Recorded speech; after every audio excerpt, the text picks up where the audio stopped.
queria compartilhar uma palavra rápida com os amigos, baseado em João, capítulo 3, versículo 29. Mas antes eu queria fazer uma oração, aproveitar essa oportunidade de orarmos juntos aí, em nome de Jesus, para abrirmos esse tempo. Amém? Jesus, muito obrigado pela oportunidade de conhecer os teus ministros, os teus separados, aqueles para o qual o Senhor chamou, para essa vocação, ó Deus, tremenda, que é o ministério pastoral, cuidado com o corpo de Cristo, com a noiva do Cordeiro. Obrigado, Senhor, por essa tarde, por cada encontro que esse grupo tem feito, por cada pastor que está aqui conosco, por aqueles que não puderam entrar. Eu me coloco à disposição do Senhor para ser usado como um instrumento.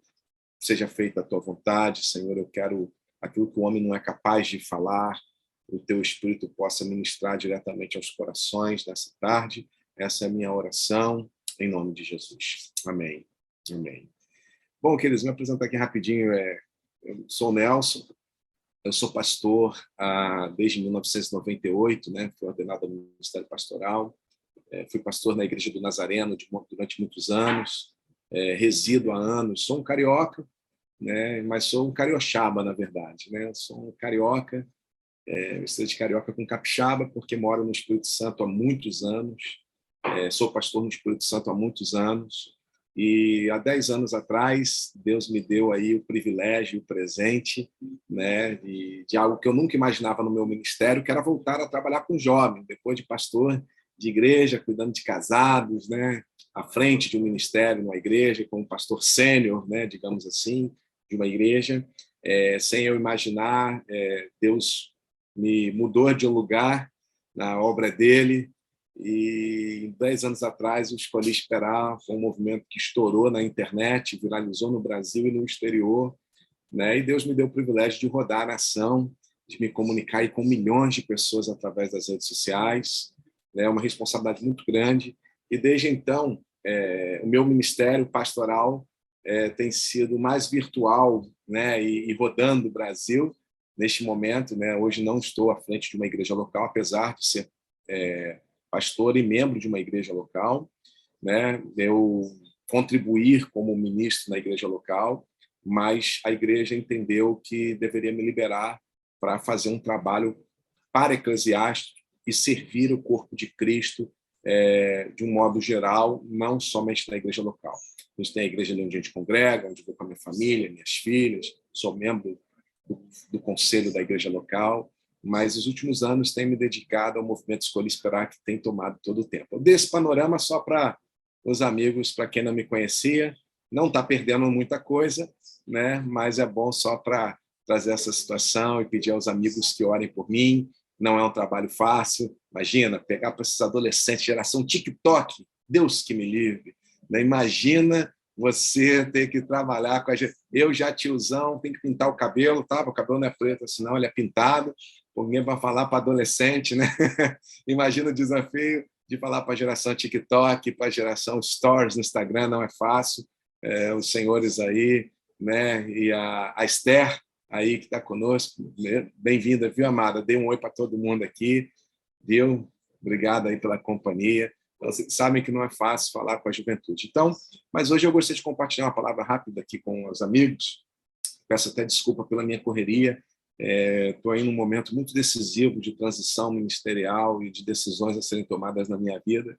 E assim, jesuicidentemente, né, essa decisão precisa ser tomada até o dia de hoje. Então, estou com muitas reuniões aqui com meus pastores, com os nossos mentores, com os nossos amigos, para tomar a decisão mais assertiva. Então, queria muito pedir aos pastores, amando pastor, que amem a minha vida hoje, né, e orem por mim, né, orem pela minha família. Tem uma decisão muito importante aí para tomar até o final do dia de hoje.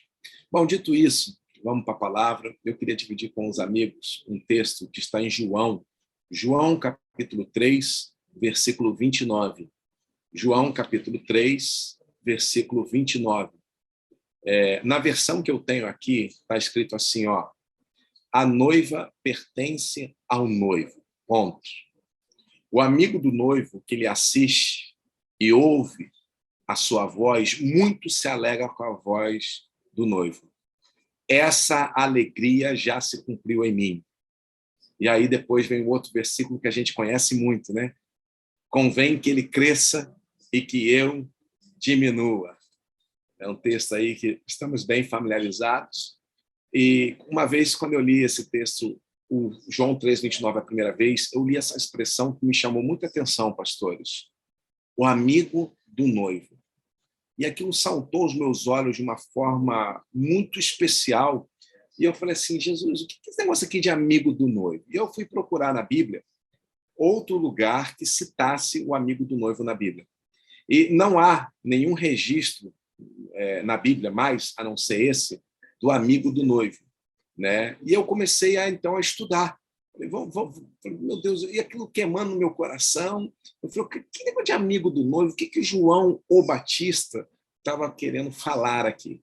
E aí eu fui estudar e compartilhei aqui de uma forma muito rápida. Depois os amigos podem pesquisar mais sobre isso, né? Tive que estudar mais na tradição, Flávio Joséfo, né? Tivemos que recorrer à questão histórica para entender. Existem vários textos na palavra de Deus que a figura do amigo do noivo aparece, mas o único que falou especificamente no amigo do noivo foi essa de João.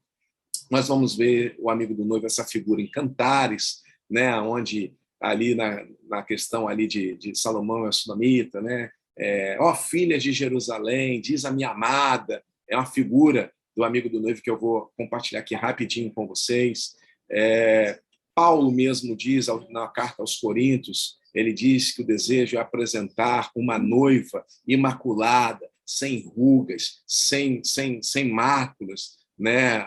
A igreja do Senhor. Então, ali Paulo se apresenta na figura do amigo do noivo. E aí eu fui estudar sobre isso e vi uma coisa muito interessante. No dia de João Batista, a gente sabe aí que uma festa de casamento podia durar até 7 dias. Né? Uma festa um casamento. Isso aqui a gente que é do Ocidente, nos dias modernos, né? Para organizar um casamento, dá um trabalho enorme para uma celebração de 1 hora. Imagina organizar 7 dias de casamento. Dava muito trabalho.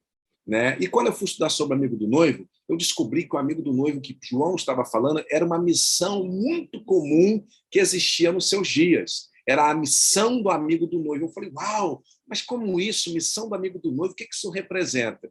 E aí eu fui ver que era tradição em Jerusalém, nos dias de Jesus em Israel, era tradição entre os hebreus que antes do casamento, o noivo ele separava o seu melhor amigo para cuidar da noiva até o casamento. Eu falei, uau! Falei, que coisa tremenda! Era prática comum nos dias até ali de João e de Jesus, os hebreus, para se casar, separarem um amigo para cuidar da sua noiva até o dia do casamento. Quando eu falei aquilo ali descortinou dentro de mim algo, e eu comecei a estudar, e o que eu compartilho com os irmãos? Né? Como naquele tempo os noivos eles não se encontravam, os noivos, o noivo ele conversava diretamente com o pai da noiva, era tudo feito com o pai da noiva, né? E ele tinha que ali, meio que basicamente, segundo a tradição, o noivo tinha que apresentar prazo para casar e o valor do dote para levantar para casar. Em tese era isso, tudo era combinado entre o noivo e o pai da noiva. Mas, imagina, a gente casar com quem a gente nunca se relacionou. Não se namorava, né, naquele tempo, como os jovens podem namorar hoje, de se encontrar, né, e hoje tem até virtualmente podem se falar. Nos dias de João Batista, o noivo, ele quase sempre, né, ele nem poderia se relacionar, às vezes que morava longe. Agora imagina você casar com uma pessoa que você nunca se relacionou com ela. Para o noivo não entrar numa furada, né? Para o noivo evitar vários problemas lá na frente, o que se fazia? O que se era de costume? Era-se de costume o noivo separar um melhor amigo, uma pessoa da sua confiança, e ele ficava responsável de preparar a noiva até o casamento. E o que isso tem a ver conosco, que somos ministros do Senhor? né? E somos pastores, somos obreiros aí na seara do Senhor. Nós sabemos que, profeticamente, a representação do noivo é Jesus, a representação da noiva é a igreja. E o que o amigo do noivo tem a ver com isso? É que eu achava que o amigo do noivo era o Espírito Santo, que era o Espírito Santo que preparava a noiva para o casamento. Mas Jesus revela em João 15:15 quem são os seus verdadeiros amigos. Já não vos chamo servos, mas amigos, porque o servo não sabe o que faz ao seu senhor, mas vos chamo de amigos, porque tudo o que recebi do meu Pai vos tenho dado a conhecer.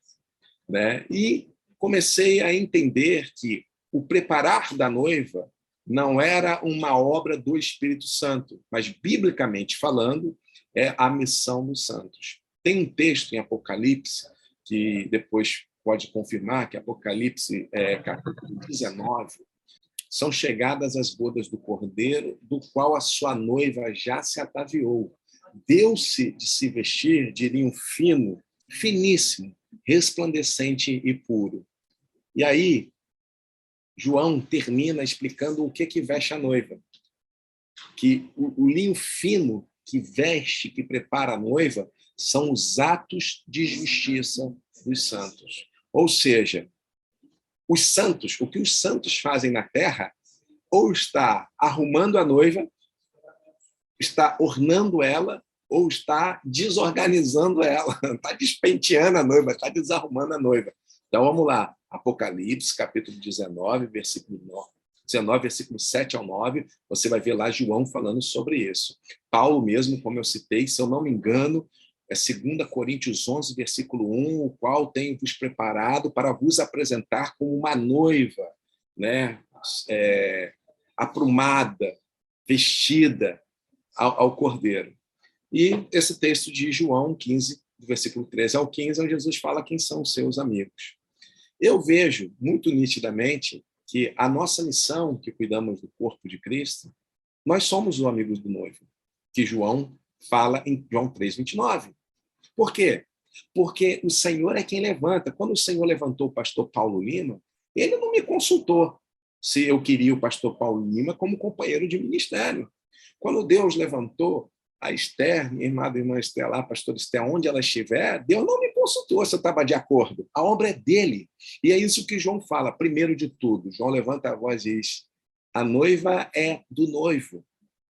Né? A noiva pertence ao noivo. A igreja pertence a Jesus. E quando ele fala do amigo do noivo, aí eu fui falar, gente, que interessante. Aí eu fui estudar sobre o amigo do noivo. Tem 3 características que é o que eu quero fechar aqui. Eu contextualizei sobre quem era o amigo do noivo. O amigo do noivo só tinha uma missão: preparar a noiva para o casamento com o noivo. Ok? Até aqui?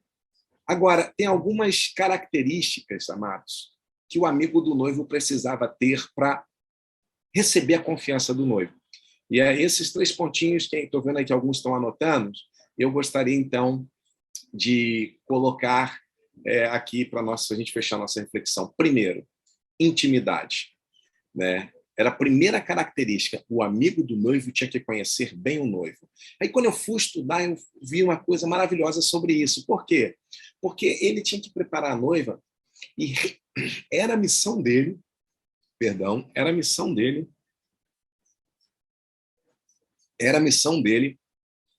revelar para a noiva as preferências do noivo. Ele tinha a missão de preparar o coração dela para ela entender das coisas que ele gostava, das preferências que ele tinha. E só era possível transmitir à noiva o que o noivo queria, tendo intimidade com ele. Então, o amigo tinha que ser amigo mesmo, não podia ser colega do noivo. Não tinha que ser um cara que gostasse, um colega que frequentasse os mesmos lugares. Não podia ser o colega do trabalho, não podia ser o colega do futebol. Tinha que ser um amigo mesmo, alguém que conhecesse a intimidade. Por quê? Porque ele tinha que revelar à noiva segredos do noivo. Olha que coisa tremenda. Eu falei, uau! Né? Ele precisava ter intimidade, ele precisava ter um relacionamento próximo. Ele não era de coleguismo, era de amizade. E como que uma amizade se estabelece? A amizade nasce quando a gente compartilha segredos. né? Nós somos ministros, nós temos muito amigos, muita gente na nossa igreja, que a gente frequenta a casa. Mas quando que alguém a gente chama verdadeiramente de amigo? Amigo é quando a gente abre o coração. Quando eu chego para o pastor Tiago Coelho, chamo ele para uma conversa e começo a confiar a ele segredos da minha vida, ali está nascendo uma verdadeira amizade. Porque a amizade não é através de contato visual. Eu vejo o meu porteiro do prédio todo dia. O fato de eu ver o porteiro do meu prédio todo dia não faz dele ele meu amigo. Qual a diferença do porteiro que eu vejo todo dia para o pastor Tiago, que eu converso uma vez no mês para contar o meu segredo? É porque, apesar de não ver o Tiago todo dia, quando a gente se vê, a conexão não se dá pelo visual, a conexão se dá pelo que ouvimos. Porque eu conto para ele os meus segredos, ele conta para mim os segredos dele, e ali nasceu uma verdadeira amizade. Todo mundo que está aqui sabe. Quando a gente tem um amigo de verdade, a gente não tem aquele quebra-gelo de ter que, não sabe por onde começar. A gente já começa, posso ficar. Tem gente na minha vida que às vezes eu fico 2 meses sem falar. Mas quando a gente se encontra, não tem assim, e aí, aquela coisa, como é que tá? Fala assim, irmão, senta aqui, cara, eu chamei porque a gente precisa conversar sobre algo, e você já abre. Parece que vocês se encontraram ontem, apesar de estar 1 mês, 2 meses, 3 meses sem se falar. Isso é amizade. É a gente, né, não ter, a gente tem uma intimidade construída, e a intimidade vem a partir do momento que a gente revela os nossos segredos. Então, o amigo do noivo não era o colega do noivo. O que acontece muito hoje? A gente vê o estado da igreja, de um modo geral, não falando de uma igreja local especificamente, mas por que nós vemos hoje a igreja no estado que ela está hoje? É porque tem muita gente cuidando da noiva sem ser amigo do noivo. Tem muito colega do noivo cuidando da noiva.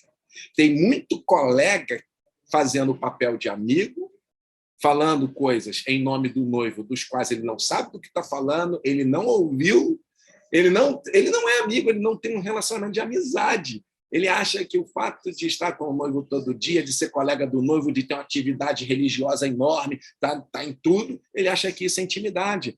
O ministério, muitas vezes, faz a gente confundir estar com Deus com fazer para Deus. Fazer para Deus não é estar com Deus. Quando eu entendi isso na minha vida ministerial, porque a gente está tão envolvido com a obra de Deus, tão envolvido, que chega um momento que a gente está fazendo mais atividades para Deus, mas não estamos com Deus. E a gente confunde que fazer para Deus não conta como estar com Deus. A gente sabe, como ministros, chega uma hora que a nossa rotina de pastorear a agenda pastoral é tão sufocante que, às vezes, a gente está fazendo muito para Deus, mas a gente não pode correr o risco de confundir, de fazer para Deus, de estar com Deus. E o amigo do noivo não é o quanto ele faz para Deus. O amigo do noivo é o quanto ele passa tempo com Deus para ouvir os seus segredos. Porque tem muita gente, queridos, transmitindo para a noiva coisas que o noivo não mostrou para ele, não falou para ele. Tem muito colega do noivo cuidando da noiva. Mas Jesus nos chama para mais. Nos chama primeiro. Primeira característica do amigo do noivo, intimidade. Segunda característica que ele precisava ter, obediência. Isso é uma coisa muito profunda. Ele precisava estar pronto para obedecer tudo o que o noivo pedia. Fazer o que o noivo espera e não aquilo que ele achava que ele tinha que fazer. Então, vou dar um exemplo aqui, bem aleatório, bem superficial, bem hipotético, para entender o que eu estou falando como obediência. O amigo do noivo, ele poderia ter as melhores ideias, mas ele só podia transmitir para a noiva aquilo que ele ouvia, o que o noivo falava. Irmãos, como pastor, quantas vezes eu já preguei porque eu tinha que pregar no domingo, no culto à noite? Que a gente, né? Quantas vezes, né? Eu deveria talvez ter colocado um outro, mas quantas vezes por conta da rotina, por conta da correria, né? Às vezes eu precisava trazer uma palavra, eu precisava trazer uma mensagem para a igreja, né? Aquela obrigação dominical, às vezes uma semana corrida, uma semana puxada, né? E quantas vezes eu já falei coisas que muitas vezes não foi nem que Deus estava falando, né? Hoje, em aconselhamento, né? Hoje as pessoas sentam com a gente no aconselhamento pastoral e elas acham que a gente sempre tem que ter alguma coisa para falar, que a gente sempre tem que entregar algo. Hoje eu falo, irmãos, quando eu falo assim, ó, irmão, ouvir, vamos fazer o seguinte, vou tirar um tempo de oração, vamos ouvir Deus juntos. Porque eu não tenho a resposta. Antigamente eu achava que eu tinha que falar alguma coisa, que a pessoa, eu sou pastor, não, a pessoa veio aqui, abriu o coração dela, eu tenho que ter uma palavra para ela. E às vezes eu falava coisa que eu não deveria falar. Às vezes eu falava uma coisa cheia de boa intenção, mas não era o que o noivo tinha falado. E eu comecei a vencer e lidar isso no ministério pastoral na minha vida. O amigo do noivo, ele só se deu... É aquilo que Jesus falava. Jesus ensinou, ele falava um dia para os seus discípulos, ele disse, tudo que eu vejo meu pai fazendo, eu faço. Tudo que eu ouço meu pai falar, eu falo. Ou seja, então se o pai não falou, ele também não falava. Ele só falava aquilo que ele ouvia do pai. Isso significa que nem sempre ele falava. Se ele não tinha o que falar, porque o pai não falou, ele não falava. Se o pai não estava fazendo, ele não fazia. E nós, como ministros, irmão, nós temos que lidar com uma tentação enorme, principalmente se tiver um perfil comportamental igual o meu, multitarefa, que abraça um monte de coisa, criativo, né? Não sei se o seu perfil comportamental, né, é aquele expansivo, carismático, né, marca um monte de compromisso ao mesmo tempo, toca um monte de projeto, né? Se ninguém aqui se identifica comigo, depois vocês impõem a mão na minha cabeça, orem por mim, né? Mas às vezes nós que somos pastores somos cheios de iniciativa, mas depois não tem acabativa. Às vezes é bom iniciativa, mas para acabar a gente não acaba. A gente é multitarefa, é a reunião, é projeto, é fazer a igreja sonhar, é fazer uma igreja vibrante, é ter uma liderança, é cativar a liderança, e a gente vai cheio de boa intenção. Eu lembro que teve uma vez que eu passei por uma estafa ministerial muito grande, e eu falei, Deus, eu não estou entendendo, Deus, eu estou aqui, ó, malhando a ferro frio, Deus. Eu estou aqui, o negócio não anda, as coisas não acontecem. Me deu uma estafa ministerial e eu comecei a orar. Eu falei, Deus, olha quanta coisa nós estamos fazendo. Deus, olha quanta coisa eu estou fazendo. É para o Senhor, não é para mim. Aí, um momento, né, me orando, pedindo a Deus, eu falando com Deus sobre isso, falando da minha estafa, do meu estresse. Aí, um momento, Deus perguntou, Nelson, quem te pediu para você fazer isso tudo? Eu não te pedi nada disso. Tudo iniciativa do seu coração, seu cansaço é seu, seu cansaço não é meu. Quem te pediu? Você está fazendo esse monte de coisa. Que lindo, que tremendo. Mas quem te pediu esse monte de coisa? Bastava uma só, igual a história de Marta e Maria.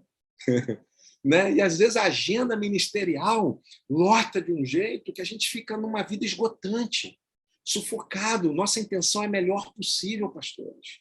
O nosso desejo de verdade é para a glória de Deus. Mas você pode estar vivendo um momento da sua vida ministerial que você pode estar fazendo um monte de coisa que Deus não te pediu para fazer. O amigo do noivo só fazia aquilo que ele tinha convicção que o noivo estava pedindo. A noiva não é nossa. A noiva pertence ao noivo. Nós somos apenas amigos do noivo. A gente tem boas ideias. O noivo não precisava de um amigo do noivo criativo. Ele precisava de um amigo do noivo obediente, de um amigo do noivo alinhado. O amigo do noivo tinha que ter encontros constantes com o noivo e constantes com a noiva. É por isso que em Cantares você vai ver a figura do amigo do noivo, da amiga do noivo, lá em Cantares, onde você vai ver que tem vários momentos em Cantares que diz assim, ó filhas de Jerusalém, diga ao meu amado, diga a ele que meu coração está morrendo de amor por ele, estou derretendo. Você vai ver que muitas vezes, ali em Cantares, o noivo e a noiva não tinham contato. Eram as filhas de Jerusalém. Ali uma figura de uma, duas pessoas que faziam o quê? Eles ouviam o que o noivo estava falando e levavam a mensagem para a noiva. A noiva enviava recado para o noivo. Essa figura tinha que ser obediente, tinha que ser leal, porque também, olha só, olha a responsabilidade. O amigo do noivo é que levava a mensagem do coração do noivo para o coração da noiva. Agora, você imagina a responsa. Imagina se o amigo do noivo falasse coisa, querendo ajudar, tá? Cheio de boa intenção. Falasse para a noiva coisas que o noivo não disse. Olha que coisa, olha a responsabilidade. O amigo do noivo tinha que levar a mensagem fiel do coração do noivo para a noiva. E aí, eu finalizo aqui com o terceiro ponto, né, que é fidelidade. Primeiro, intimidade. Segundo, obediência, que é fazer só o que o noivo está pedindo. E terceiro, lealdade. Olha só, o amigo do noivo tinha, para mim, uma das missões mais difíceis. Né? Eu acho que o nosso tempo está acabando aqui, né? Vai dar aí, temos 9 minutinhos, então eu vou em 3 minutos, termino aqui, oro, e já passa aí para dar o finalmente, por causa do tempo aqui, que eu acho que a conexão vai cair. Quando eu falo lealdade, quando eu fui estudar lá, eu vi que o amigo do noivo precisava ser leal, fiel ao noivo, por quê? Ele não podia permitir que a noiva se apaixonasse por ele. Porque quem ficava com a noiva o tempo todo, falando coisa bonitinha para a noiva, não era o noivo, era um amigo do noivo. E ele tinha que tomar 2 cuidados. Primeiro, ele não podia se apaixonar pela noiva do seu melhor amigo. Imagina, ele encontrando com ela todo dia. Era ele que olhava para ela, era ele que conversava com ela. Ele tinha que blindar o coração para não misturar os sentimentos. O amigo do noivo tinha que ser leal ao seu amigo. Ele não podia se apaixonar pela noiva. E mais, ele tinha que ser cauteloso e não permitir também que a noiva se apaixonasse por ele. Ele tinha que tirar toda a atenção dele e sempre transmitir a atenção para o noivo. Eu oro para que sejamos amigos do noivo, né? Íntimos dele, obedientes no sentido de só fazermos aquilo que ele nos pede, para que não entremos numa estafa emocional, numa estafa ministerial, para que não façamos coisas que o noivo não está nos pedindo. E oro para que tenhamos uma geração leal. Nós temos visto, pelo Brasil, homens fazendo a noiva ficar apaixonada por eles. Isso não é a missão do amigo do noivo. Né? Nós temos visto também igrejas apaixonadas, né? Num sentido, não naquele sentido saudável. Uma igreja é uma igreja, você tem uma igreja que te ama, uma igreja que te honra. Não é disso que eu estou falando de paixão. Aquela coisa assim que se aquela figura daquele homem sair, todo mundo sai com ele. E vocês são ministros, somos maduros em Cristo, imagino que vocês estão entendendo o que eu estou falando. Tem muito amigo do noivo prometendo coisa que o noivo não falou. Nós vemos pessoas que, para fazer a noiva... Imagina você fazer a noiva se apaixonar por um homem que ela nunca viu. Tem gente que, para fazer as pessoas se apaixonarem por Jesus, Jesus vai te... Vem para Jesus, Jesus vai te dar carro, Jesus vai te dar casa, Jesus vai te promover. Gerando no coração da noiva iniciativas... Perdão, irmãos, o telefone tocando aqui. Iniciativas gerando na noiva se apaixonar pelo noivo por motivações erradas. Que sejamos a geração de amigos do noivo que se apaixonem por ele, não por aquilo que ele tem, mas por aquilo que ele é. Essa é a missão leal do amigo do noivo. O amigo do noivo leal desperta na noiva a motivação correta no coração dela e não desvirtua ela para olhar para o noivo, né, para a mão dele, né, mas para o rosto dele, para aquilo que ele é e não para aquilo que ele tem. Queridos, muito obrigado, desculpa se eu falei alguma heresia depois, pastor Tiago, pode passar meu telefone para eu ser admoestado aí pelos presbíteros, né? Deixa essa reflexão aos amigos. Se falei bobagem, é só pegar, descartar, jogar fora, mas eu creio que eu estou diante aqui de amigos do noivo que estão preparando uma noiva, né, forte, vibrante, e precisamos, como João, restaurar, né? Nós vamos orar. Jesus, muito obrigado por esse tempo. Obrigado por tantos pastores que estão aqui nessa sala hoje. Obrigado por esse convite, obrigado por esse grupo. Ó Deus, nós pastores, como precisamos de um ambiente de acolhimento, de amizade, de confiança, como necessitamos, ó Deus, de ambientes seguros para podermos, assim,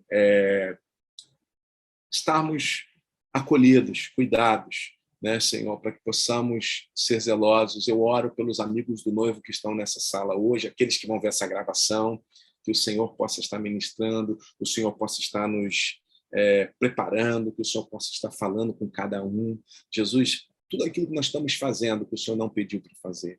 Tudo aquilo, Senhor, que nós estamos envolvidos na nossa vida, que não está na tua agenda, Jesus. Nós não queremos andar na nossa agenda. Nós não queremos ser sufocados também pela agenda da noiva, pela agenda da igreja. Nós queremos a nossa agenda alinhada com a sua agenda, Jesus. Nós queremos cumprir a nossa missão de amigos do noivo de uma forma honrosa, de uma forma que glorifique o teu nome, e queremos ser leais, ó Deus, na missão que nós recebemos. Obrigado, Senhor, por esse tempo, e que essa palavra possa falar ao coração de todos. É a minha oração, em nome de Jesus. Amém.